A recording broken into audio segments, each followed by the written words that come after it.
មួយរយៈនេះអាកាសធាតុក្តៅខ្លាំងបានធ្វើឲ្យប៉ះពាល់ទៅដល់ដីបណ្ដាលឲ្យដីស្ងួតដីរឹងក្តាំង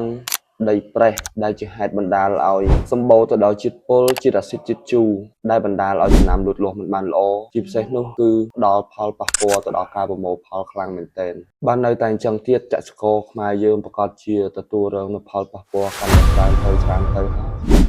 សម្រាប់ពុកម៉ែបងប្អូនដែលជួបបញ្ហាទាំងអស់នេះគឺអស់បារម្ភទៀតហើយដោយគ្រាន់តែពុកម៉ែបងប្អូនសាកមកប្រើប្រាស់ជាមួយនឹងម្សៅកំបោរសរីរាង្គ PN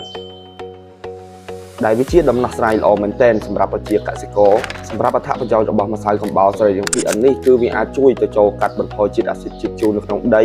ជួយកែសម្រួល pH ឲ្យល្អឡើងវិញសម្រាប់មេរោគនៅក្នុងដីធ្វើឲ្យដីផុសធូរល្អនិងជួយចូលទៅចោះរន្ធខ្យល់នៅក្នុងដីដើម្បីបង្កើតអុកស៊ីសែននៅក្នុងដីឲ្យបានល្អ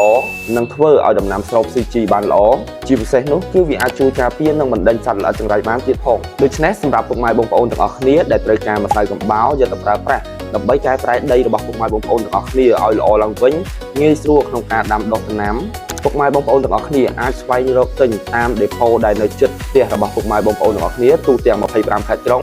ឬមួយក៏ទំនាក់ទំនងមកតាម page និងលេខទូរស័ព្ទដែលមានដាក់នៅខាងក្រោម